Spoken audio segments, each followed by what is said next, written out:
강의 시작하도록 하겠습니다. 오늘은 전도서를 가능하면 하고요. 그 다음에 시편도 조금 더 진행할 계획을 갖고 있습니다. 자, 전도서인데요. 인생을 살아가기 위한 안내서로서의 전도서입니다. 자, 전도서의 내용이 하나의 큰 플롯을 갖고 있기 때문에 이 전도서도 일부분만 가지고 묵상을 하기에는 약간 좀 문제가 있지 않나 싶어요. 왜냐하면 일부분만 이렇게 쪼개서 묵상하다 보면 허무주의로 빠질 수 있는 헛되고 헛되니 헛되고 헛되도다라는 것 때문에 저희가 전체적인 욥기처럼 전체적인 메시지들을 좀 살피는 게 굉장히 중요하겠다라고 생각합니다. 자, 전도서의 저자는 스스로 자신을 전도자라고 7번 언급하고 있는데요. 전도자라고 번역된 히브리어는 코엘레트입니다. 수집자, 설교자, 또 교사 이렇게 의미할 수 있고요. 그래서 킹 제임스 버전이나 아메리칸 스탠드 버전 또는 공동 번역 같은 책에서는 프리처, 설교자로 이렇게 해놨고요. NIV나 NRSV나 NLT 같은 데에는 티처로 이 코엘렛을 번역하고 있습니다. 자, 전도서 안에는요. 그가 하늘 아래서 행한 모든 일을 연구하고 살폈다라고 하는 이 표현을 굉장히 많이 반복하고 있습니다. 경험했다는 거죠. 실제 경험하고 자기가 해본 것에서 온 실용적인 지혜다라고 볼 수 있겠고요. 미친 것과 미련한 것을 알고자 마음을 썼고 경험을 위해서 의도적으로 많은 것을 자기가 해보았다라고 전도서를 기록한 저자는 말하고 있습니다. 그 결과 많은 것들을 깨닫고 보았다라는 말도 계속 반복되고 있는데요. 그런 의미에서 저자는 지혜와 인생의 참된 즐거움이 무엇인지를 탐구했던 탐구자, 수집자이고 그 탐구의 결과를 알려주고 있는 설교자, 프리처 또는 교사, 티처의 모습을 가지고 있다라고 우리가 그 내증적으로도 그 코엘렛의 의미를 우리가 살펴볼 수 있을 것 같습니다. 이런 의미에서 저자는 지혜와 인생의 참된 즐거움이 무엇인지를 찾는 탐구자, 수집자고 그 탐구의 결과를 알려주는 설교자, 교사다. 그러므로 우리는 인생의 모든 것들을 탐구하고 경험하고 알아보고 그래서 그것들의 결론을 내린 이 설교자와 교사의 이야기를 통해서 인생을 이제 잘 살 수 있는 교훈을 얻을 수 있는 거죠. 물론 아이들은 부모가 다 살아봤기 때문에 이렇게 하는 거야 라고 하면 나도 해볼 거예요. 그래서 거꾸로 사는 습성이 있죠. 그게 이제 어린아이의 특징인 것 같아요. 나중에 잠언 제가 내일 말씀드릴 때 이 미련한 자, 어리석은 자라는 이런 의미가 젊은이와 연결되거든요. 그래서 자기가 아직 경험하지 못했는데 경험한 자가 해준 얘기에 대해서 귀 기울이지 않는 것. 어쨌든 지금 우리는 이 인생을 먼저 살았는데 다 경험하고 많은 지혜들을 탐구했던 사람의 지혜를 통해서 인생을 어떻게 살아야 되는지를 전도서를 통해서 우리가 교훈을 얻을 수 있을 것 같습니다. 자, 전도자의 저자는 1장 1절에서 다윗의 아들 예루살렘의 왕이라고 표현하고 있거든요. 다윗의 아들로서 왕이 된 사람은 공식적인 왕이 된 사람은 솔로몬밖에 없죠. 그리고 1장 12절 봤더니 예루살렘에서 이스라엘 왕이 되었다 이렇게 표현하고 있고요. 전도서 1장 16절을 보면 보라 내가 크게 되고 지혜를 더 많이 얻었으므로 나보다 먼저 예루살렘에 있던 모든 사람보다 내가 낫다 하였나니 내 마음이 지혜와 지식을 많이 만나보았다 라고 자신을 소개하고 있는데 이 자신이 예루살렘의 그 어떤 사람들보다 크고 지혜가 있었다, 지혜와 지식을 내가 많이 만났다라고 하는 이 표현은 실제 열왕기에 나와 있는 솔로몬의 이야기와 아주 잘 일치되고 있다는 것을 우리가 알 수 있습니다. 솔로몬이 급하게 왕이 됐죠. 왕이 계승서열 1위였던 아도니아가 아버지가 죽기도 전에 자신을 왕으로 스스로 선포하는 일 때문에 갑자기 솔로몬은 왕으로 세워지게 되어지는데 그때 솔로몬이 왕이 된 직후에 열왕기 3장에 보면 기브온 산당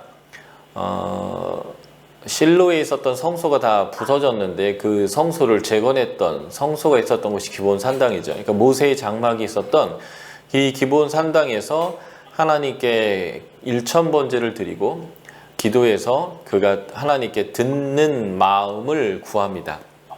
듣고 분별하는 지혜를 그가 구하는데 그에게 하나님이 응답하시면서 너 이전에도 너 후에도 너만큼의 지혜를 가진 자가 없게 하겠다 할 정도로 하나님이 지혜와 총명함을 그에게 주셨는데 바로 이 에피소드와 지금 전도서 1장 16절에 자신이 이 지혜가 많았다라고 하는 얘기가 일치된다라는 측면에서도 저자가 솔로몬이다라는 것을 우리가 알 수 있겠습니다. 저자는 지혜자이어서 여전히 백성들에게 지식을 가르쳤고 네. 목사님. 네. 네, 정말 죄송합니다. 지금 어제하고 똑같은 현상이 생겨서 다른 분들 지금 다 좀 불편해하셔서요. 한번 호스트가 일률적으로 음성 한 번만 좀 부탁드립니다. 네. 감사합니다. 네, 음소거 있습니다. 네, 계속해 보겠습니다. 잠언서 12장 9절에 보면 지혜자이어서 여정이 백성들에게 지식을 가르쳤고 또 깊이 생각하고 연구하여 잠언을 많이 지었다라고 하는데요. 잠언서의 내용의 거의 80% 이상의 저자가 이 솔로몬인데 이런 내용들도 솔로몬이다라는 것을 지지하는 내정이 될 수 있을 것 같아요. 12장 10절 보면 힘써 아름다운 말들을 구하였나니 진리의 말씀들을 정직하게 기록했다라고 얘기하는데요. 열왕기상 4장 31에서 34절 보면 솔로몬이 지혜로워서 많은 잠언을 지었다. 그가 담벼락 밑에 있는 우슬초로부터 수많은 그 동물과 식물과 세상의 현상들에 대해서 그가 지혜의 말을 했다라고 하는 이 언급과 지금 이 전도서에 나와 있는 내용들은 솔로몬이다라는 것을 일치적으로 설명하고 있습니다.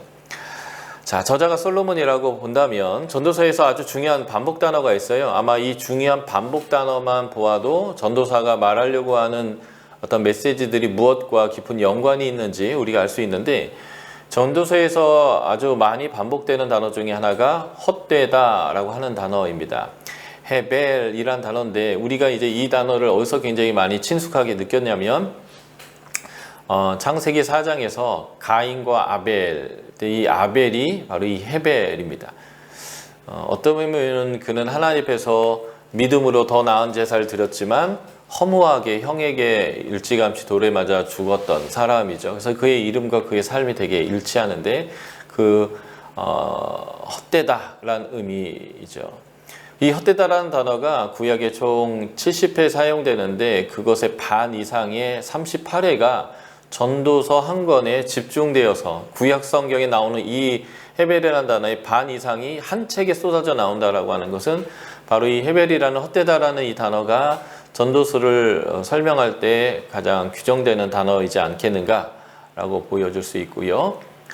또 하나의 중요한 반복 단어는 해 아래서라고 하는 단어인데 19번 사용됩니다. 세상 모든 곳에서 일어나는 모든 일을 이 탐구자와 수집자로서 이것을 연구했고 그 신뢰들을 수집했다 이런 의미죠. 예. 그래서 그가 해 아래서 하는 모든 일들을 다 그가 해보기도 했고 먹어보기도 했고 그리고 탐구해 보기도 했는데 그것들이 헛되다라고 이제 말하는 거죠.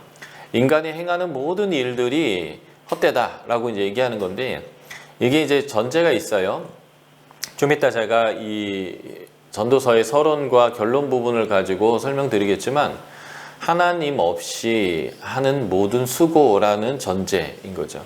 하나님을 경외함 없이 하는 인간의 모든 애씀과 수고와 쾌락의 추구는 헛되다. 이런 이제 의미이긴 한데요.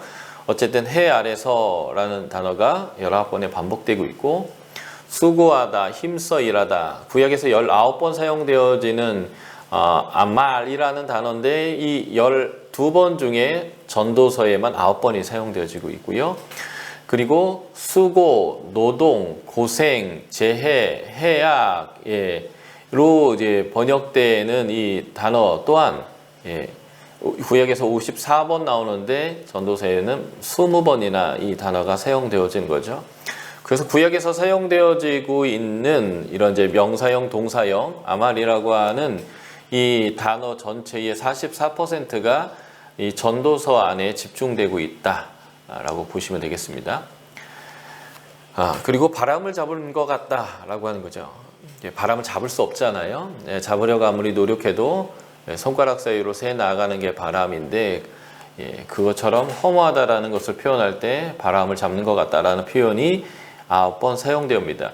지금 이렇게 반복되어져서 구약에서 사용됐던 용례의 반 이상을 이 전도서에서 사용하고 있는 이 단어들을 우리가 종합해 보면, 전도서의 핵심 메시지 중에 하나는 세상에서 행하는 모든 수고가 인간의 수고이죠. 헛되고 바람 잡는 일과 같다라고 하는 이 메시지가 분명하게 전도서가 말하고 있는 핵심 메시지가 되겠다라는 거죠.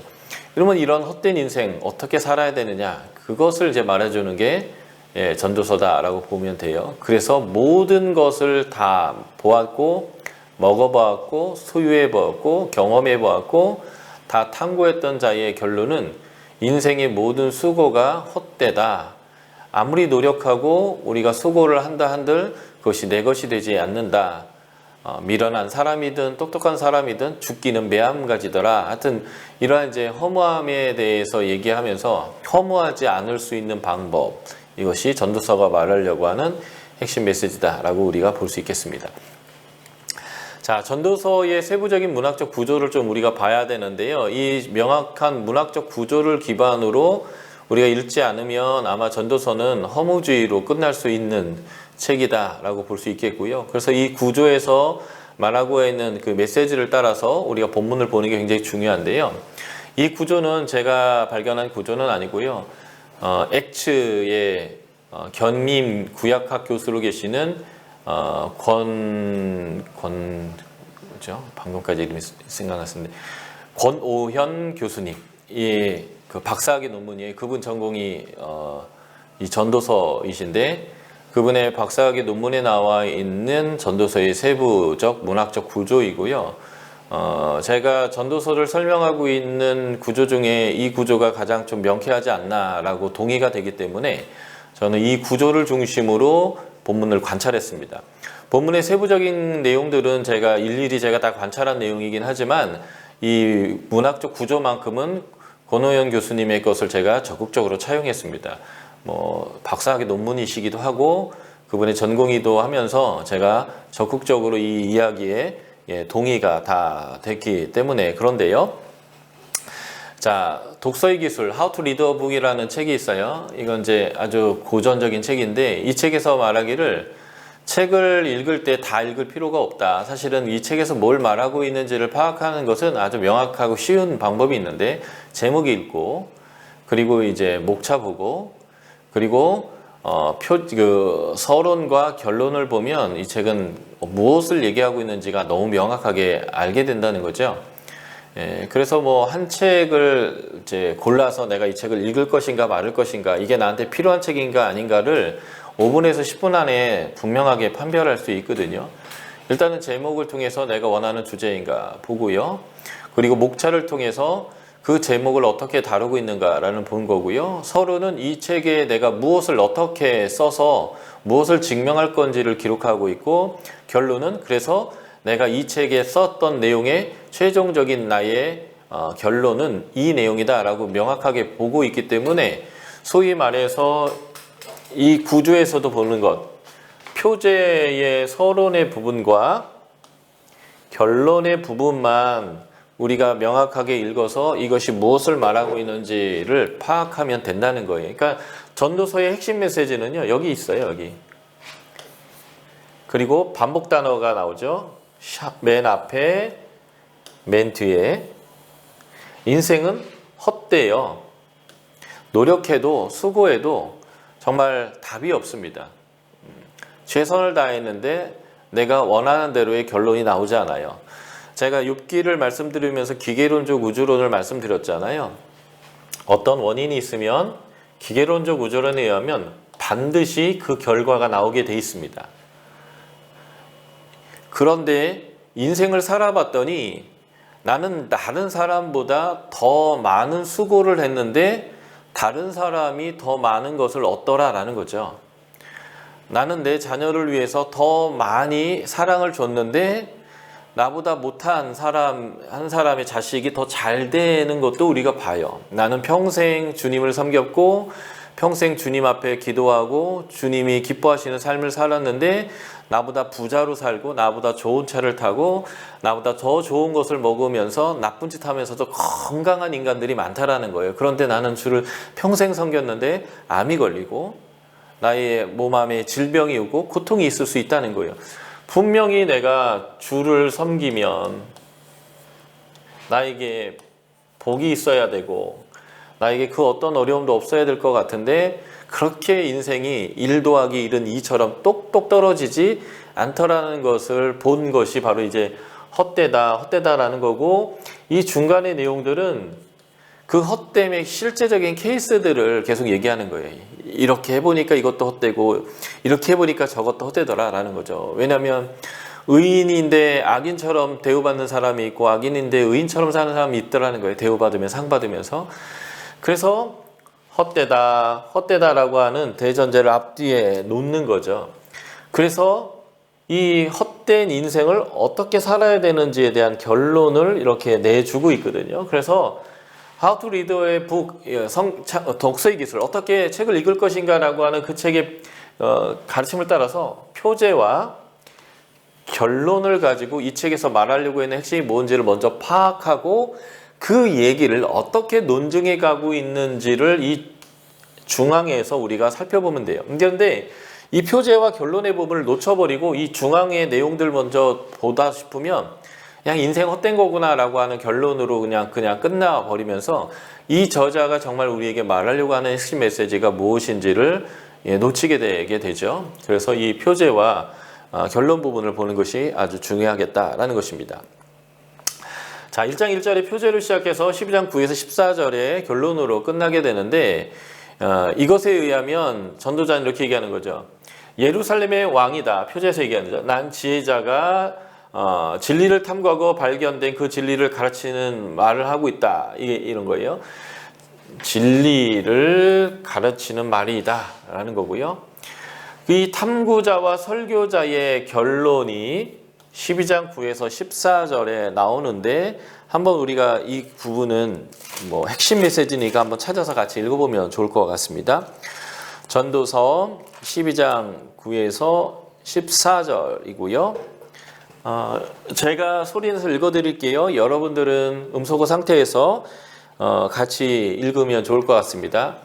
12장 9절부터 14절까지입니다. 제가 12장 9절 읽겠습니다. 전도자는 지혜자이어서 여전히 백성에게 지혜를 가르쳤고 또 깊이 생각하고 연구하여 잠언을 많이 지었으며, 전도자는 힘써 아름다운 말들을 구하였나니 진리의 말씀들을 정직하게 기록하였느니라.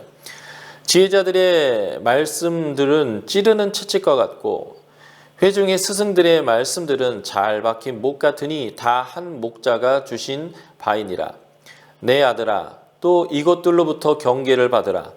많은 책들을 짓는 것이 끝이 없고 많이 공부하는 것은 몸을 곤고하게 하느니라. 이래 결국을 다 들었으니 하나님을 경외하고 그들의 명령을 지킬지어다. 이것이 모든 사람의 본분이니라.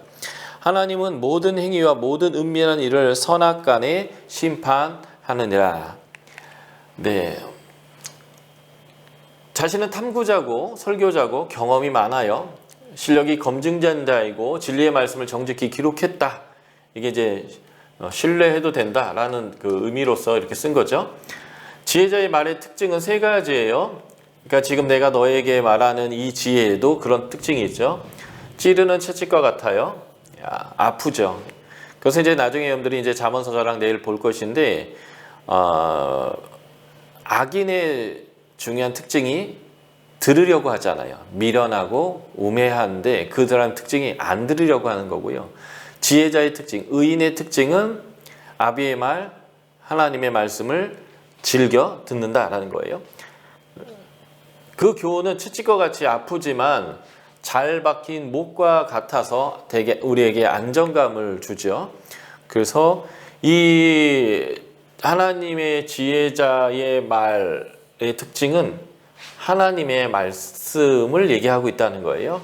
이 하나님의 말씀은 채찍과 같지만 우리에게 안전을 주지요. 이게 이제 지혜자가 지금 가르치는 말이고, 이 전도서가 너희에게 주는 메시지도 이것이 하나님을 통한 메시지고, 너희에게 허무한 인생 가운데 잘 박힌 못처럼 잘 고정시켜 줄 거다. 네가 원하지 않는 것을 요구하기 때문에 채찍과 같이 기분 나쁠 수도 있고 아플 수도 있지만 중요하다라는 거죠. 그 탐자의 결론은 이거예요. 예. 탐구자가 가르쳐 준 것 이외에 더 무리하게 공부하지 마라. 피곤한 일이다. 끝이 없다. 이제 이 말은 아까도 제가 잠깐 했는데, 애들한테 얘가 인생 살아봤더니 이게 이렇더라. 그러니까 네가 돌아가서 실패하고 어려움 당하지 말고 이렇게 가라 할 때, 아니요, 나는 내가 그거를 다 해보고 그 결론을 내겠습니다 해서 70까지 80까지 헤매다가 인생 마지막에 우리 아버지가 해준 말이 다 맞았는데 내가 개고생하고 살았다, 굳이 내가 왜 이랬을까 라고 그런 인생을 사지 말라는 거예요. 이런 것들을 잘못 묵상하면, 이제 묵상하고 난 다음에 이렇게 SBS 공부할 필요가 없는 건데 괜히 고생할 필요가 없겠구나, 지혜자가 말하지 않냐, 더 공부해 봐라, 피곤만 하다 라고 얘기하는, 근데 이런 결론이 나는 거거든요. 사실 이러한 말씀이 말씀 공부하지 마라, 하나님을 더 알아가는 연구를 하지 말라, 이런 의미가 아니라 이미 그것을 발견하고 살았던 사람의 지혜를 먼저 네가 잘 받아들이면 그 고생하지 않고 더 많이 진보되어져서 그 삶을 살 수 있을 터인데, 아니요, 저는 다 해보겠습니다 라고 하는 것들이 미련한 일이다, 이런 의미로 말하고 있지 않나 싶고요. 이 두 번째와 세 번째가 전도서의 진정한 결론입니다. 너에게 채찍과 같을 것이고, 그러나 너에게 잘 박힌 못처럼 안정감을 주시는 하나님의 말씀으로서의 전도서의 핵심 메시지, 첫 번째는 하나님 경외하라는 거예요. 답이 없다면 이것이 답이라는 거죠. 하나님 경외하는 사람이 병들 수도 있어요. 하나님 경외하는 사람이 장수하지 못하고 일찍 죽을 수도 있습니다. 하나님 경외하는 사람이 다른 사람은 멀쩡히 괜찮은데 교통사고 날 수도 있어요. 그러나 분명히 오늘의 말씀, 이 전도서의 마지막 구절이죠. 하나님은 모든 행위와 모든 은밀한 일을 선악간에 심판하신다. 내가 보기에는 나에게 지금 일어나고 있는 일이 불공평하고 하나님의 공의가 없다라고 느껴질 수 있어요. 욥기에서 욥이 3장부터 그의 입을 가리우는 그 마지막 장까지 줄기차게 그가 말하고 느꼈던 것이 뭔가 불공평하다, 공의롭지 않다, 하나님이 파괴자처럼 세상을 다스리는 것 같다라고 느꼈단 말이죠. 그러나 하나님을 경외하십시오. 왜냐하면 하나님은 은밀한 일을 선악간에 심판하십니다. 모든 것들을 가장 정확하게 하나님께서 해주신다는 거죠. 그래서 지금 내가 느끼는 감정이 아니라 하나님이 하시는 통치가 가장 실제적이고 옳은 것이다 라는 거예요. 내가 잠시 힘들겠지만 그 잠시 힘듦은 나에게 더 좋은 삶을 위해서 하나님이 우리에게 주시는 일인 거죠. 예를 들면 이런 거예요. 저희 아들이 어릴 때는 자꾸 안아달래요. 야, 넌 걸어. 그런데 자꾸 안아달래요. 그래서 제가 부모의 입장에서 안타까우니까 이 애를 한 30살까지 계속 안고 다녔다고 하면 이 아이는 몸에 근육이 별로 없었을 것이고, 그래서 나중에 사실은 굉장히 큰 고생을 할 거예요. 어릴 때 뛰어다니고 움직이고 막 이렇게 활동적으로 하면서 청소년기까지 싹 보내야 그가 평생 살아낼 근육을, 기본 체력을 그가 갖게 되는 건데, 부모가 아이가 원한다고 해서 계속 업고 다닌 거죠. 30살까지, 장가갈 때까지. 그리고 장가간 다음에는 마누라 보고 며느리 보고 얘 업고 다녀라 하고 맡겨버리는 거죠. 그게 사실은 아이의 입장에서는 2살, 3살 때부터 안아 할 때는 그게 되게 자기가 원하는 거지만 부모가 그걸 안 들어준 거죠. 그럴 때 아이는 그 일로 인해서 불편할 수 있어요. 왜 우리 아버지, 어머니는 내 것을 원하지 않는가? 그런데 그에게는 그것이 고통이겠지만 어느 순간 보면 그게 그 아이를 위한 부모의 가장 현명한 선택이었던 것처럼, 아이의 눈으로 보는 자기의 세상과 자기의 판단과 자기가 유익한 것과 부모가 보는 눈으로서 장기적으로 그 아이에게 이로운 일이 무엇인가를 보는 것, 그리고 그 결정은 사뭇 다른 것처럼 우리가 느끼는 감정과 하나님이 우리를 위한 계획을 가지고 우리에게 행해 주시는 모든 환경과 삶의 그 격차가 있을 때 우리는 불편하고 불만스럽고 하나님 내 기도 안 들어주는 것 같고 하는 그런 삶을 살잖아요. 그렇지만 아이가 부모를 신뢰하듯이 우리는 하나님을 전적으로 신뢰하고 그는 모든 것을 알고 계시고 모든 것을 가장 정확하게 행하시는 분이다라는 것들을 신뢰하는 것, 저는 이것을 경외라고 정의하고 싶습니다. 그러니까 지금 내가 느끼기에 모든 게 병폐인 것 같고 모든 게 허무한 것 같고 답이 없는 것 같다면 하나님을 경외해라. 그게 답일 거다. 이게 이제 모든 것을 다 경험해봤던, 그리고 나이가 많이 들은 지혜자가 그 내 인생을 뒤돌아 봤을 때에 아, 이렇구나 라는 것들을 이제 말해주는 거죠. 그래서 전도서의 결론, 하나님 경외해라. 두 번째, 하나님을 경외하라는 거와 똑같은 말이에요. 이거는 어떤 의미에서 보면 명령을 지켜라. 하나님, 내가 판단하기에는요, 저렇게 해야 잘 살 것 같아요. 좀 사기도 치고 다른 사람에게 내가 강함을 보여서 도발하지 못하도록 내가 찍어도 눌러보고 내가 높은 자리에서 힘께나 써서 사람들이 나에게 다 굽신굽신해야 사람들이 나를 함부로 대할 수 없고 내가 잘 살 수 있을 것 같아요 라고 하지만 하나님은 네가 가진 것을 나누라 하고 네가 힘이 있다라고 한다면 섬기라 하고 네가 저주를 받고 사람들에게 욕을 먹는다고 하면 오히려 축복하라고 하거든요. 성경에서는 오른뺨을 치면 왼뺨을 돌려줘라고 하는 거죠. 그럴 때 우리의 느낌은 머저리로 살라고요. 사람들한테 무시당하고 살라고요. 그래서 내가 비참하게 살라고요. 이렇게 느껴질 수 있단 말이죠. 그러나 하나님을 경외하는 사람은 오른뺨을 맞으면 왼뺨을 돌려대라고 하는 그 하나님의 말씀대로 그렇게 섬김의 삶을 산단 말이죠. 그래서 하나님을 경외하라는 말과 하나님의 명령을 다 지켜 행하라, 이 두 말은 저는 같은 말이라고 생각해요. 제 손이 손바닥과 손등으로 이루어진 것처럼 경외하는 것은 그의 말씀을 지키는 겁니다. 하나님의 말씀을 지킬 수 있는 유일한 방법은 하나님을 경외하는 거예요. 당신은 늘 옳습니다. 당신의 결정은 늘 선합니다.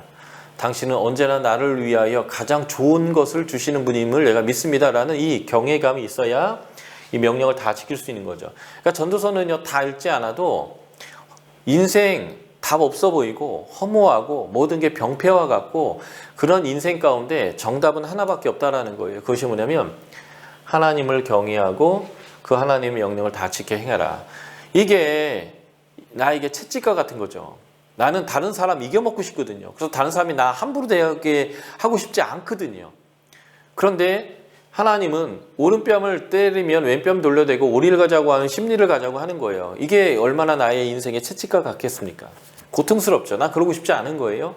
그러나 그렇게 하는 것이 하나님 나라가 이 땅에 오게 하고 내가 그 하나님 나라를 경험하는 방식이라고 하나님 분명하게 말하잖아요.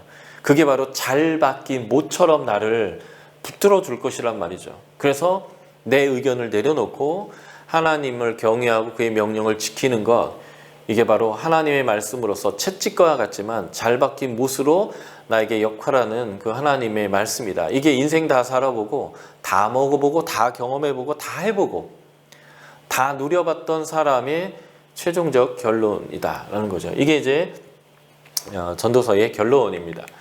그래서 표제와 결론을 통해서 이미 이 책이 무엇을 말하고 있는지에 대한 확증을 가지고 이것들을 어떻게 증명하고 있는가를 보는 거예요. How to read a book. 그러니까 독서의 기술이 이제 그걸 얘기하는 거예요. 이 책이 무슨 책인지 이제 파악했으면, 아, 이 책을 내가 읽을 만한 가치가 있구나 판단됐으면 이제부터는 그 본문을 읽는 거예요. 근데 그 본문은 이 결론을 증명해 가는 거거든요. 타이트하게. 그러니까 그 결론을 가지고 이 본문의 내용들을 읽다 보면 길을 잃지 않아요. 그리고 이 결론을 내기 위해서 무엇을 증명했고 무엇을 증명했고 그 증명의 과정이 어떻게 논리적으로 추론이 돼서 최종적 내가 갖고 있는 이 결론을 확정하는가라는 그 과정들을 이제 보는 거죠. 그래서 이 전도서에 하나님을 경외하고 그 계명을 지키는 것, 이것에 대한 결론을 어떻게 이제는 그의 인생 가운데서 경험을 가지고 설명하는가 이제 본문으로 들어가시면 되는데, 그래서 이 헛되고 헛된 인생, 하나님을 경외하고 그 하나님의 말씀을 준행하는 것, 이게 율법의 핵심 메시지죠. 예. 하나님과의 언약의 백성으로서의 정체성의 삶을 사는 것이 인생 답이다라고 하는 이제 전도서의 건데, 그래서 이 헛되고 헛된 이 인생이 왜 어떻게 헛된가라는 것을 이 도입시와 종결시가 아주 잘 설명을 해주고 있는데요. 한번 보실까요? 자, 도입시가 1장 3에서 11절이고요. 종결시가 11장 9에서 12장 7절까지 내용인데, 여기에서 반복에 대해서 나오는 단어가 이거예요. 왔다가 간다, 돌아간다, 돌아간다, 돌아간다. 예. 육체는 여전히 땅으로 돌아간다. 예. 신은, 영혼은 하나님께 돌아간다. 이게 이제 도입시와 종결시의 아주 중요한 반복 단어예요. 돌아간다. 물이 증발되면 비로 내려오고, 또 그게 강을 따라 바다로 가고, 그게 또 올라갔다 또 내려가고, 해도 떴다 지고 했다 지고, 바람도 불었다가 또 다시 오고, 물도 계속 그렇게 흘러가는 것처럼 돌고 돌고 돌고 돌고, 해 아래 새로운 거 없더라. 계속 돌고 돌고 돌고 돌고 돌고 그렇더라. 그러면서 이 도입시 부분에 이전 세대를 기억하지 않고 이후 세대도 기억하지 않는다. 이럴 때 너는 뭘 해야 되냐? 종결시에서 이렇게 해야죠. 창조주를 기억해라. 예. 자카르라는 단어예요. remember. 너는 창조주를 기억해라. 세상은 돌고 돌고 돌고 돌고 새로운 것도 없는 것 같고, 모든 것이 다 이렇게 지나가고 사람들이 기억해 주지 못하지만, 그러나 네가 꼭 해야 될 것이 있다. 그것이 뭐냐면 창조주를 기억하는 것이다. 창조주. 예. 지혜문학에서는 구속주를 언급하지 않고 관심을 그리 갖지 않는다고 제가 말씀드렸죠. 이미 구속받은 백성들이 하나님과의 어떻게 관계하고 지혜롭게 사냐의 문제이기 때문에 구속주가 아니라 창조주, 나의 주인, 세상의 주권자, 세상을 경영하시는 분과 너는 어떤 관계를 해야 되느냐에 관심이 많아요. 그래서 이 창조주를 기억하는 것, 이게 바로 하나님을 경외하는 거고요. 그래서 이 창조주가 원하는 질서가 있어요. 하나님의 통치인데, 이 하나님의 질서와 통치를 수용하는 사람이 뭐예요? 말씀을 지키는 거죠. 말씀을 준행하는 거다. 그래서 세상은 왔다 가고 아무도 기억해 주지 않지만 네가 해야 될 것이 있는데, 이 종결에서 얘기하는 거죠. 기억해라. 창조주 기억해라. 이게 바로 허무한 인생, 돌고 돌고 돌고 돌고 옛 것이 새로운 것도 없다. 또 오고 하는 거고, 네가 아무리 유명해봐야 기억도 못한다. 다 지나간다. 이때 네가 해야 될 핵심이 있다면 창조주를 기억해라 입니다. 예. 그러므로 우리가 기억해야 할 것은 이런 내용들이죠. 모든 은밀한 일을 선악간에 심판하시는 분, 그 하나님을 기억해라. 예. 창조주 주인이 세상을 이끌어 가실 것이고, 결국 네 인생 끝날 때 그분이 너의 인생을 판단하실 것이고 심판하실 거다. 이거는 이 신학적으로 얘기하면 또 마지막 때에 주님이 그렇게 주인 노릇하실 때 심판하실 것인데, 그 하나님을 기억하라는 거예요. 지금 당장 우리 눈에 보기에는 욥이 말하는 것처럼 세상이 혼돈에 쌓여 있는 것 같아 보이지만, 하나님이 가장 정확하게 세상을 이끌어가고 있기 때문에 그 하나님을 기억하고 그 은밀한 일을 선하다 악하다 판단하시는, 그 심판하시는 분 앞에서 네가 하나님을 경외하는 모습으로 말씀을 지키는 삶으로 살아가기 위해서 이 하나님을 기억하라 라고 하는 거죠. 이 종결시에서 언제 창조주를 기억해야 되는지를 설명하고 있어요. 이 잠언서도 제가 말씀드릴 때 얘기하겠지만, 내 아들아, 자녀들아 이제 해서 젊은이들이 이 교육의 주 대상들이거든요. 그 젊은이들에게 얘기하는 거예요. 언제 창조를 기억해야 되느냐 할 때 뭐뭐뭐 하기 전에라고 하는 이 단어가 5번이나 반복되는데요. 이 뭐 하기 전에 창조를 기억하라는 거죠. 한마디로 12장 3에서 6절은 아무 낙이 없다고 하는 늙은 때를 계속적으로 표현하면서 이렇게 되기 전에 창조를 기억하라는 거예요. 누가 하나님의 말씀이 아닌 자기 방식대로 살려고 하냐면 이렇게 혈기왕성해서 팔짝팔짝 뛸 때요. 그래서 내가 해보고 싶은 거 다 해보고 싶을 때 말이죠. 그 다 해보고 싶은 것들이 굉장히 많은 것들이 죄와 관련돼 있어요. 쾌락과 관련돼 있고요. 그래서 잠언서에서 굉장히 강조하는 게 뭐냐면 내 아들아 음료를 조심해라. 음료를 조심해라 라고 하는 건데 이렇게 다 늙어서 허리 구부러지고 뭘 먹어도 맛도 없고 뭘 만져도 흥미가 없는 이제 나이가 들었을 때는 모든 것들이 이제 어느 부분 흥미가 없어질 수 있는 때가 되어지는데 이렇게 되기 전에 하라고 하면서 이 나이 든 모습을 은유적으로 표현합니다. 제가 우리 개역 성경으로 읽기보다는 쉬운 성경으로 읽었을 때 훨씬 더 나을 것 같아서요. 이렇게 이제 아마 제가 이게 현대어 성경이나 이걸 가져온 것 같은데 12장 3절 보면 그날이 오면 나이가 들 때가 되는 거죠. 여기 이제 할머니처럼 두 팔은 다리가 후들거리는 수문장 같이 되고 두 다리는 허리가 굽은 군인 같이 되고 이는 맷돌 가는 여인처럼 빠지고 눈은 일손을 멈추고 창밖을 내다보는 여인과 같이 흐려지고 또 귀는 먹어서 잘 안 들리게 되고 그래서 옛날에는 이 정도 가파른 언덕도 그냥 후다닥 뛰어갔는데 거의 언덕도 아닌 이렇게 평탄한 길 같이 보이는 약간의 기울어진 곳을 오르는 것도 이제는 두려워지고요. 그래서 길을 나서는 것이 겁이 나고 머리는 팥뿌리가 되고 양기는 떨어져서 보약을 먹어도 소용이 없고 이제 여기에 우리 개역 개정의 표현은 메뚜기도 짐되는 거거든요. 저희 어머니가 이 표현 되게 많이 썼어요. 제가 이렇게 막 치대고 그러면 야 메뚜기도 짐된다 저리 비켜라.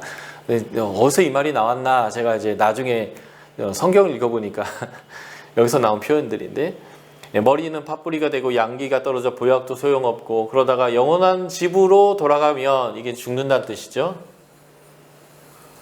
사람들이 거리로 쏟아져 나와서 애곡할 거다. 그래서 이 영원한 집으로 돌아가는 것과 같은 표현이 은사슬이 끊어지고 금그릇이 깨진다라는 것으로 표현됐어요.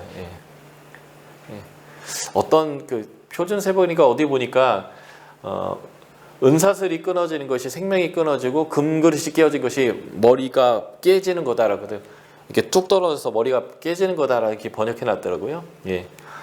그래서 곧 죽게 될 그 시점이 되면 팔다리도 힘이 없고 안 보이고 안 들리고 그래서 이제는 밖에 나가는 것도 힘든 이런 때가 되는데 그때 대해서 깨닫는 것은 너무 늦는다는 거죠. 그때가 되기 전에 무엇을 해야 된다? 창조주를 기억해야 된다. 창조주를 기억한다는 것은 하나님을 경외하고 그 말씀대로 살아야 한다라는 거예요. 한마디로 말하면 언약 백성으로서 하나님의 백성의 삶을 네가 사는 것이 참된 지혜다라고 하는 것을 이 솔로몬이 인생 다 살아보고 나온 다음에 낸 결론이다 라고 보시면 되겠습니다. 바로 이러한 결론을 내기 위한 디테일한 이제 설명들이 이제 본문에서 나온다라고 보시면 좋겠어요. 자, 구조를 보시면 첫 번째 논쟁 부분이 1장 12절부터 2장 26절까지의 부분이거든요. 이 부분은 개인적인 회고예요. 자기의 삶이죠. 회고를 통해서 자신을 위해서 열심히 살아봤어요. 이것이 다 헛되다라는 자신의 경험적 진술을 하는 것이고요. 이 경험적 진술을 한 이후에 그의 마지막 후렴구가 2장 24절인데 한번 같이 읽어볼까요? 잠언서 2장 24절 전도서 이 후렴구요. 이 후렴구가 매 논증 때마다 거의 마무리될 때에 반복적으로 얘기하는데 이것이 전도서의 아주 중요 메시지예요. 허무한 인생이 아니라 현재를 즐기는 삶이죠. 예. 허무한 인생이다라고 표현하지 않고요. 하나님 없이 살다 보면 모든 것이 내 뜻대로 안 되겠지만 그러나 하나님이 우리에게 주신 복이 있는데 이것이 현재에 나에게 주신 것들을 먹고 마시고 누리는 것이다 라는 이 결론들이 매번 4번에 걸쳐서 논증이 이루어지는데 그 논증의 매번 그 후렴구처럼 결론적으로 얘기하는 내용입니다. 2장 24절 자 우리가 같이 소리내서 읽어보도록 하겠습니다. 시작. 사람이 먹고 마시며 수고하는 것보다 그의 마음을 더 기쁘게 하는 것이 없나니 내가 이것을 본즉 하나님의 손에서 나오는 것이로다. 그 밑에 25절 보면 나보다 더 많이 먹고 더 많이 즐겨본 사람 누구냐. 내가 해본 사람으로서 이것이 참 중요하다라는 거죠. 예. 이게 아주 중요한 핵심의 메시지가 된다라고 보시면 되겠고요. 자, 그가 경험했던 것, 무엇이 헛되고 바람잡는 것 같은지 그가 쭉 논거하고 있는데요. 무엇이 헛되고 바람잡냐면 첫 번째, 세상의 모든 지식을 가져봤던 사람이죠. 많은 지혜와 지식이 오히려 바람잡는 것 같고 헛되다라는 거예요. 지혜와 지식이 많으면 번뇌와 금심이 많다는 거죠. 예. 지혜가 있어도 우매한 자, 지혜가 없는 자와 당하는 일이 똑같은데요. 어차피 사람들이 기억도 못 해주고요. 영원히 기억해주지 못하고요. 예. 죽기는 매번 똑같아요. 똑똑해도 죽더라는 거죠. 예. 이런 측면에서 이게 지혜적 측면을 얘기하는 거예요. 그러니까 지혜가 필요 없다는 얘기가 아니라 아는 게 힘일 때도 있지만 모르는 게 약일 때도 있는 것처럼 지혜는 어떤 한 측면을 설명하는 거거든요. 그러니까 지혜가 많은 건 좋은 것은 사실이지만 지혜가 많으니까 근심도 많고요. 지혜가 있다 한들 사람들이 영원히 기억해 주지도 않고 죽기는 매한가지다라는 측면에서 그렇다는 거예요. 또 지혜와 지식과 재주를 다하여 수고하였어도 수고하지 아니한 자에게 그 목을 넘겨준다라는 거예요. 열심히 돈 벌었더니 수고 안 한 내 자식 놈이 다 쓰는 거죠. 어떤 면에서 이런 면에서는 병폐다. 또 무엇이 헛되고 바람잡는가 두 번째가요. 즐거움이에요. 낙, 웃음, 희락 그리고 소유가 많은 것 이런 거 다 해봤는데 그래서 자기가 즐거움을 금하지도 않았고요. 가진 것도 어마어마하게 많았다는 거죠. 집, 포도원, 과수원, 노비 남녀들, 소, 양떼, 은금보화 거기다 처첩까지요. 다 가져왔습니다. 얼마나 많이 가졌어요? 1000명. 제 인생의 경험상으로는 아내는 한 명으로도 충분히 고통스럽죠.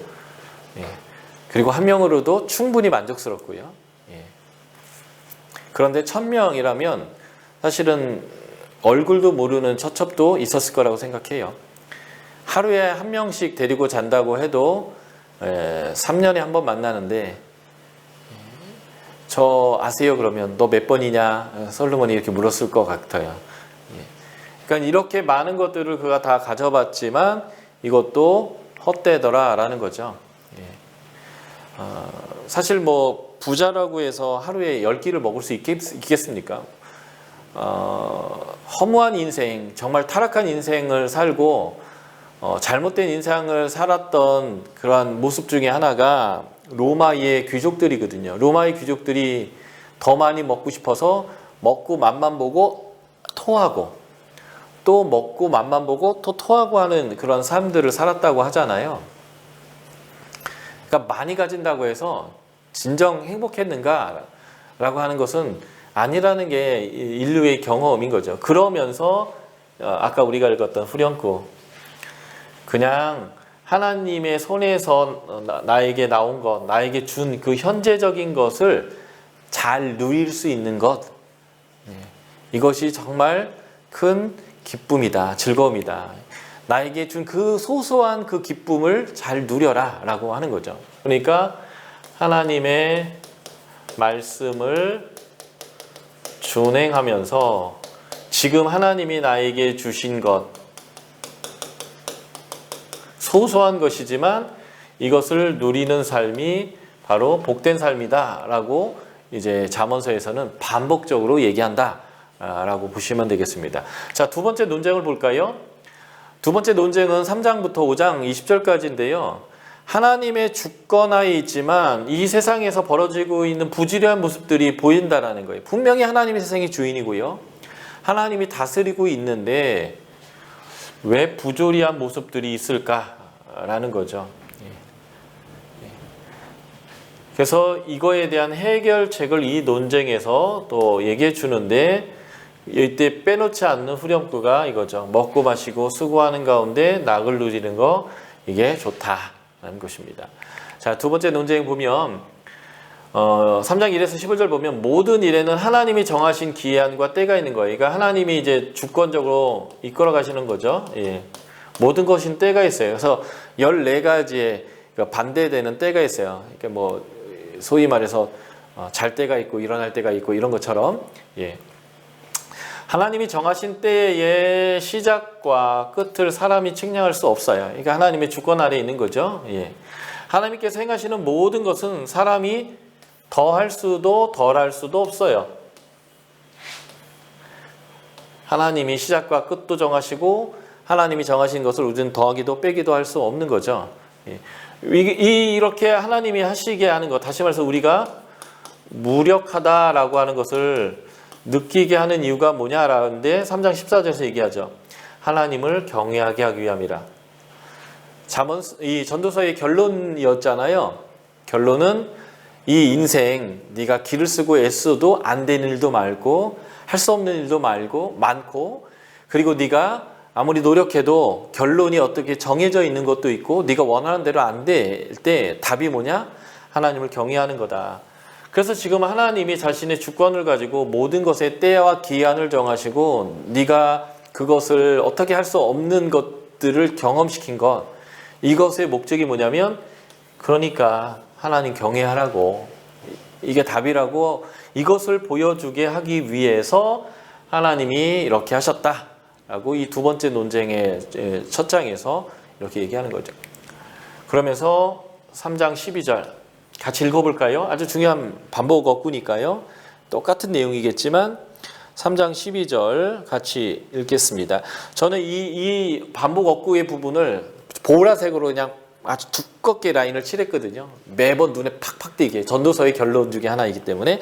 자, 12절 13절까지 같이 읽어보겠습니다. 시작. 사람이 사는 동안에 기뻐하며 선을 행하는 것보다 더 나은 것이 없는 줄을 내가 알았고 사람마다 먹고 마시는 것과 수고함으로 낙을 누리는 그것이 하나님의 선물인 줄을 또한 알았도다. 예.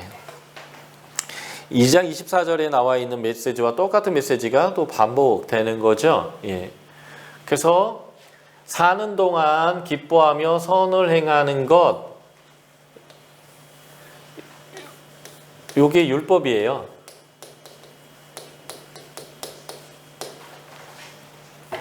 하나님 사랑, 이웃 사랑 하는 건데요. 그래서 하나님과 사랑의 교제 나누고 기뻐하고 그리고 사람들 사랑하는 것, 선을 행하는 것이신데 그 하나님의 말씀을 따라 살고 하나님이 주신 것, 지금 내가 누릴 수 있는 것, 이것을 누리는 것, 이게 하나님의 선물이다라는 거죠. 예.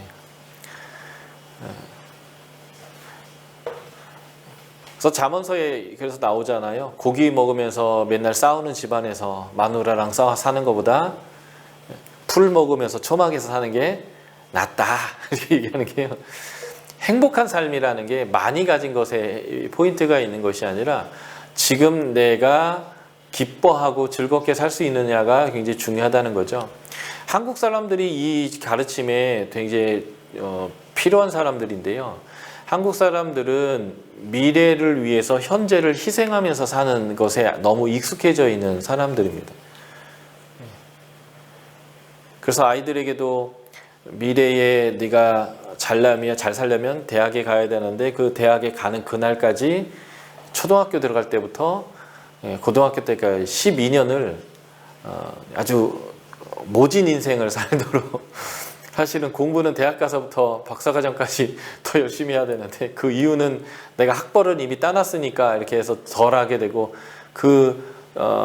자유롭게 인생의 기쁨과 즐거움들을 사랑을 많은 것들을 경험해야 될 초, 중, 고등의 나이 때 교과서만 파도록 학원 다니도록 그래서 아침에 나가면 밤 12시에 애들이 집에 들어오도록 이제 이렇게 하는 것들은 어떻게 보면 지금 하나님이 주신 것들을 온전히 누리지 못하는 거예요.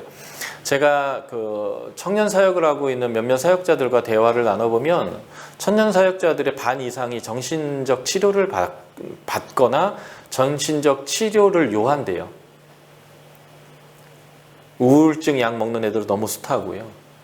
그러니까 그런 애들이 피난처로서 또 삼는 게 뭐냐면 성중독 같은 중독들이죠. 이제 뭐 오락 같은 것에 너무 심취하기도 하고요.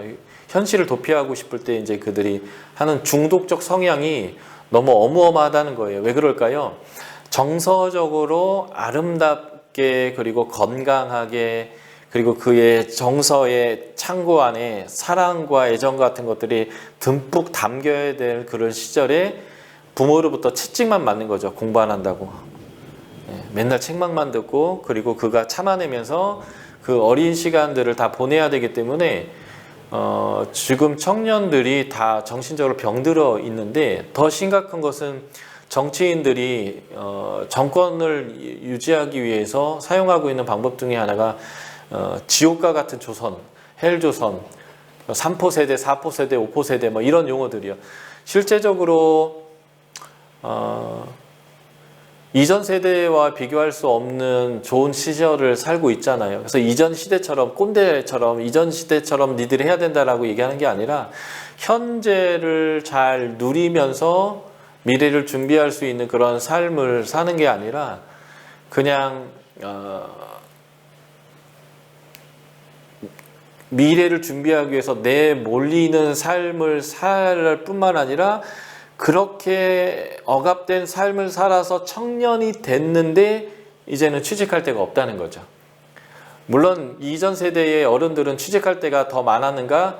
아니, 그렇지 않았어요. 그분들은 험한 일들을 많이 하셨죠. 근데 이제 그만큼 고생해서 공부해가지고 대학원 박사까지 막 다 했는데 노동하는 일은 안 하고 싶으니까 그 노동하는 일들은 외국인 노동자들이 와서 다 하게 됐고 그리고 그것을 원하지도 않기 때문에 이제는 그렇게 공부한 사람들이 일자리가 없는 이런 상태가 되면서 이제 악순환이 계속되고 있는데요. 그렇게 악다구니 쓰면서 살아봐야 세상에 정확한 답이 없더라는 거예요. 서울대 나왔고 그래서 좋은 데 취직됐다고 해서 오래 사느냐? 암 걸려서 훅 죽기도 하더라는 거죠. 그렇게 열심히 했는데 교통사고 나서 죽기도 하고요. 결혼을 실패해서 인생 낙오되는 것처럼 살기도 하고 굉장히 어려움들이 많다라는 거예요. 그러니까 현재적으로 하나님이 주신 것 안에서 행복하게 하나님을 경외하면서 살아가는 이 두 가지의 가치가 없는 상태에서 미래가 막연히 내가 공부를 열심히 해서 좋은 대학 가면 보장될 거다라고 하는 가능성 되게 낮은 이전까지는 그게 답이었을지 모르지만 지금 앞으로 변화되는 사회에서는 가장 이제 가치 없는 직업 중에 하나가 사자들이거든요. 변호사, 의사 뭐 이런 것들이요. AI가 다 대체할 것들이요. 훨씬 더 잘 판단하고 훨씬 더 많은 데이터를 가지고 더 정확하게 판단 내리는 이런 이제 AI가 앞으로 차지할 직업군들이 지금 우리 아이들이 열심히 공부해서 하려고 하는 이제 직업군이 되는데 그런데도 불구하고 변화될 앞의 세상을 살아보지 못했던 현재적으로 살고 있는 부모들이죠. 40대, 50대의 부모들. 모든 것을 희생해서 그 미래를 그렇게 공부해서 얻어내려고 했던 그 부모들이 자신이 살았던 삶을 가지고 우리 아이들도 그렇게 살라고 지금 내몰고 있거든요. 근데 40대, 50대 부모들이 저와 같은 똑같은 생각을 하고 있지만 그 아이들을 학원에서 빼내지 못하는 중요한 이유는 뭘까요? 여전히 불안하고 앞으로의 그 모습이 변화될 거라는 걸 알지만 그래도 우리 애들까지는 아니겠지 막 이런 생각들을 하고 있는 거죠. 분명히 바뀔 건데. 예. 그래서 지금 이 전도서의 메시지가 한국에 굉장히 필요한 메시지 중에 하나다라는 걸 제가 너무 길게 얘기를 했네요. 자, 또 3장 16에서 22절 보면 세상의 부조리 가운데 하나님의 섭리의 때가 다 있다는 거예요. 예. 재판이 제대로 안 이루어지고 악이 있지만 하나님이 그 정의를 꼭 시행하실 거라는 거죠. 예. 예를 들면 이런 거예요. 재판장이 재판을 돈을 받고 또는 자기와 이익이 될 만한 사람과 결탁을 해서 재판을 어그러뜨렸죠.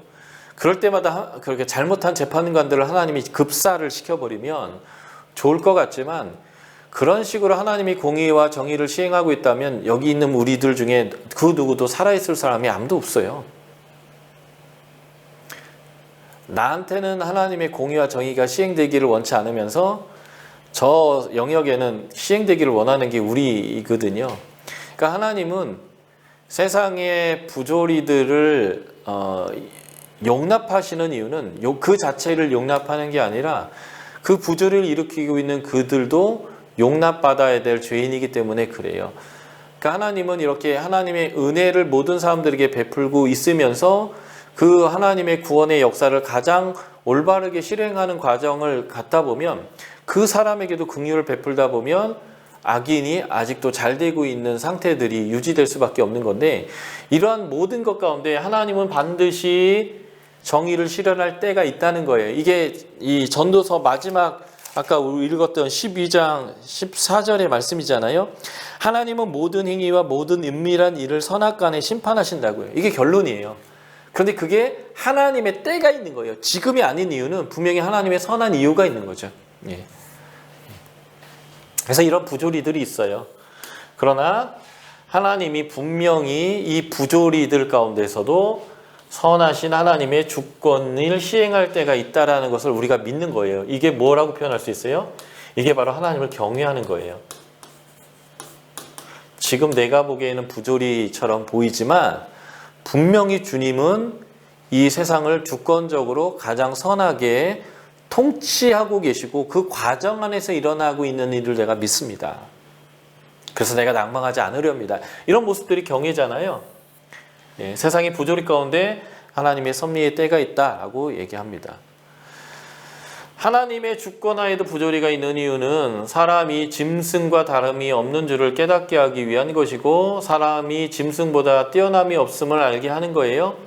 사람은 동일하게 호흡하고 동일하게 죽습니다. 제6일 하나님이 짐승과 사람을 만들었잖아요. 예. 그리고 다 짐승과 사람은 흙으로 만들었고 흙으로 돌아갈 것입니다. 차이가 있다면 이 전도서의 끝부분 결론시에서 나오지만 짐승은 영은 밑으로 내려가고 사람의 영은 위로 올라간다는 차이 말고는 예, 짐승과 사람이 동일하다라는 거죠. 그러니까 네가 세상의 주권자가 아니고 하나님이 세상의 주권자이다. 그렇기 때문에 하나님이 세상의 주권자라면 그 하나님을 네가 경외해야 된다.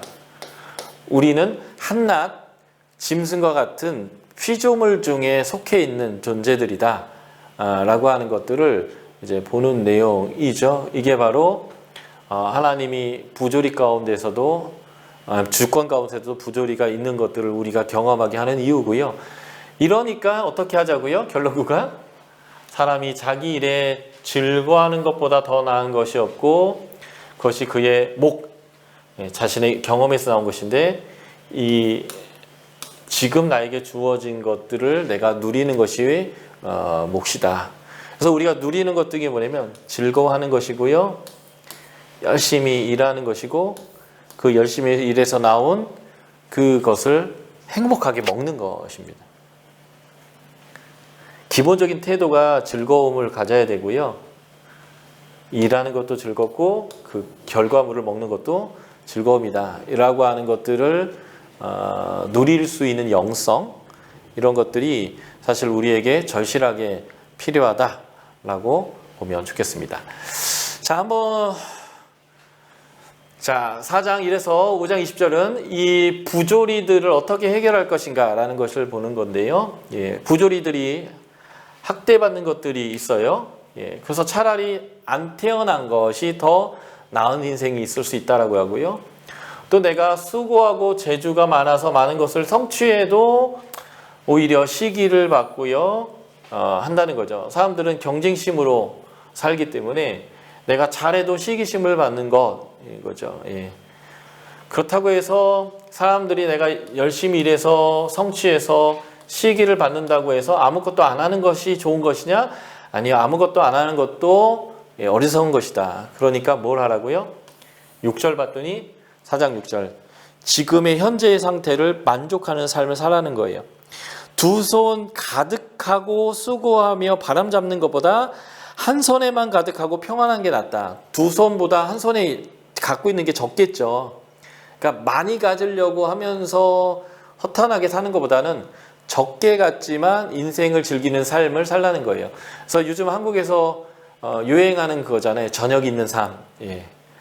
그래서 덜 벌어도 좀 내가 내 인생을 쉬면서 즐기겠다 뭐 이런 것인데 예.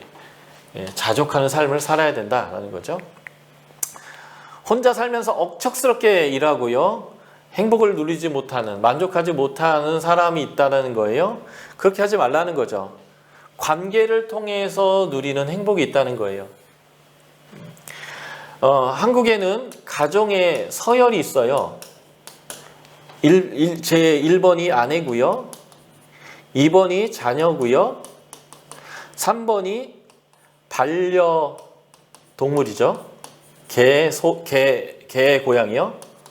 그리고 4번이 뭐예요? 권력수인 4번? 예, 남편이죠. 남편은 뭐예요? 돈 벌어오는 기계죠.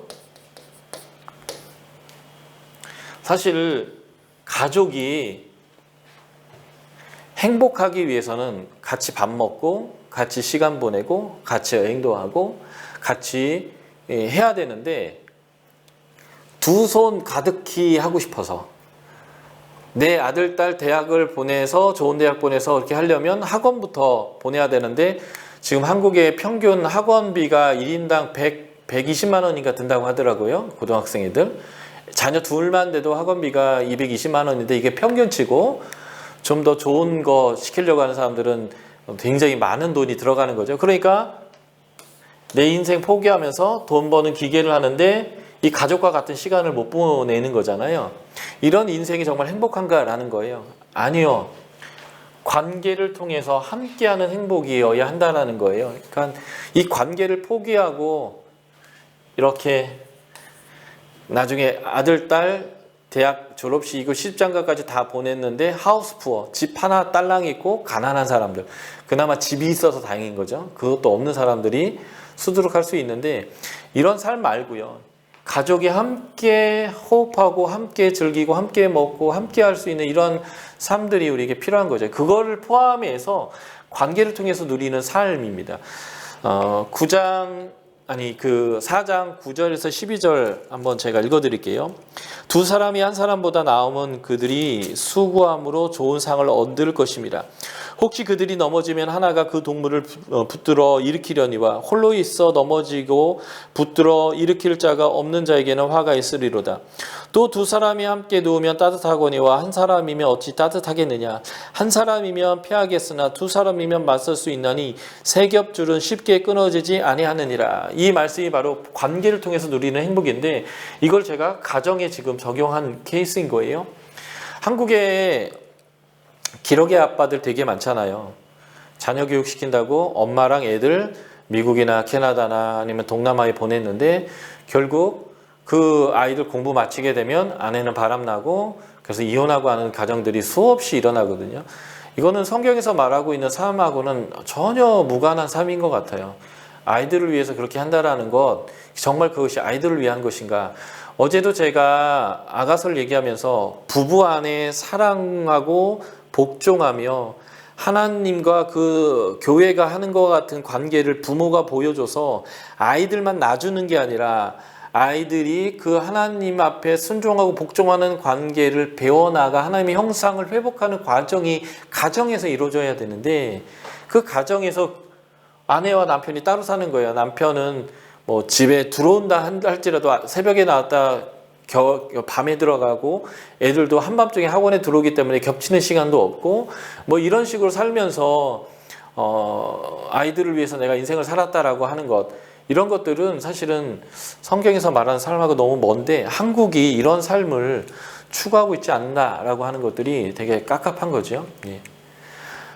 또 이제 병폐가 있는데, 지혜로운 젊은 왕이 있어요. 그 지혜로운 젊은 왕은 나이가 늙고 경고를 받을 줄 모르는 왕보다는 지혜롭죠. 그래서 그가 나중에 왕이 되고 잘 사람들의 인기를 얻었을지 모르지만, 결국 그가 또 나이가 들면 그 또한 사람들이 기억해 주지 않고, 나이 들었다고 해서 또 사람들이 좋아해 주지 않는다라는 거예요. 그리고 재물과 부유도 헛되다라는 거죠.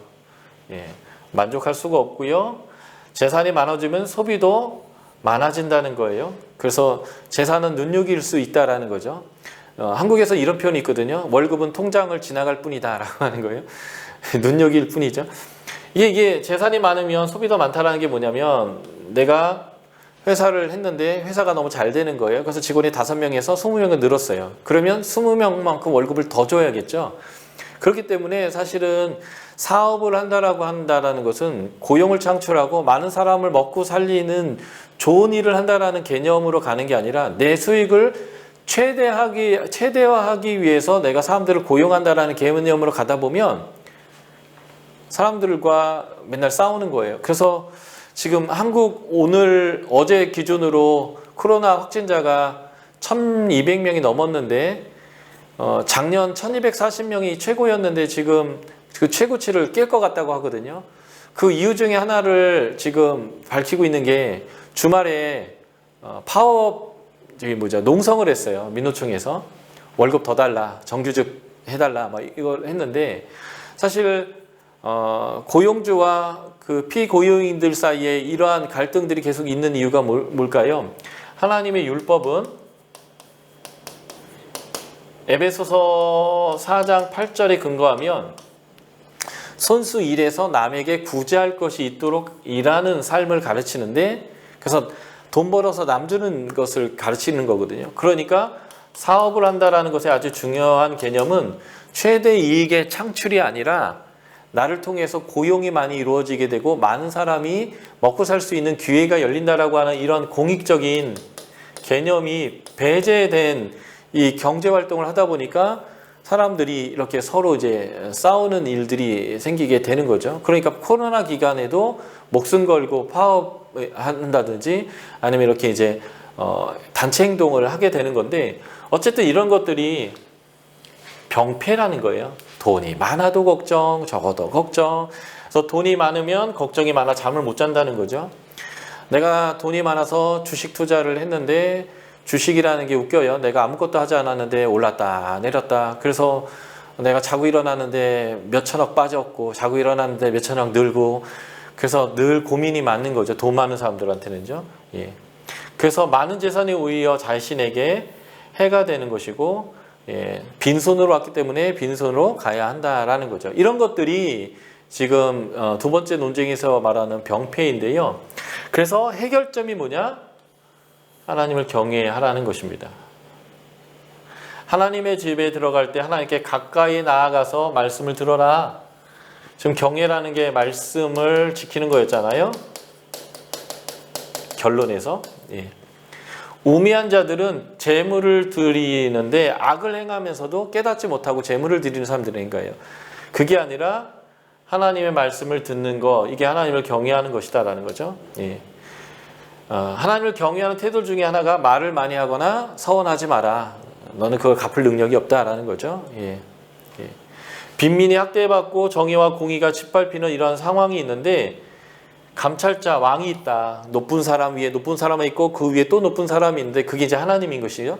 하나님이 모든 것을 다 감찰하시고 심판하신다. 이게 이제 전도서 마지막 장 마지막 절 의미인데, 그런 의미로 이 본문 보시면 좋아요.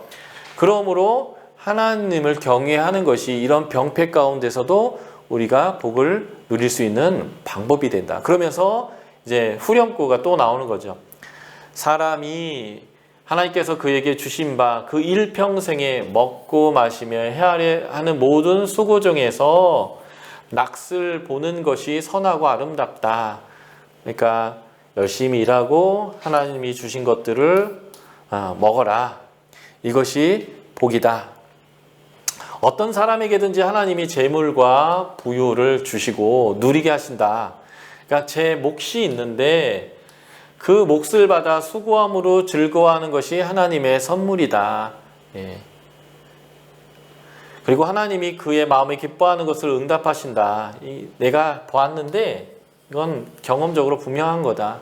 그러니까 지금 하나님 경외하고 하나님이 주신 것 누려라. 이게 정말 행복한 삶이다 라고 얘기하는 거예요. 지금 반복되는 메시지 보이시죠? 제가 일부러 또 의도적으로 반복하고도 있지만 제가 관찰을 해봤더니 어떤 내용들을 다르게 얘기하는 것 같지만 동일한 논지와 패턴, 서론과 결론에서 말했던 그 결론을 가지고 동일한 패턴을 가지고 내가 살아봤더니 이 결론이 맞더라라는 내용들을 계속 반복하고 있는 것이 전도서의 메시지다라는 것을 우리가 확인할 수 있습니다.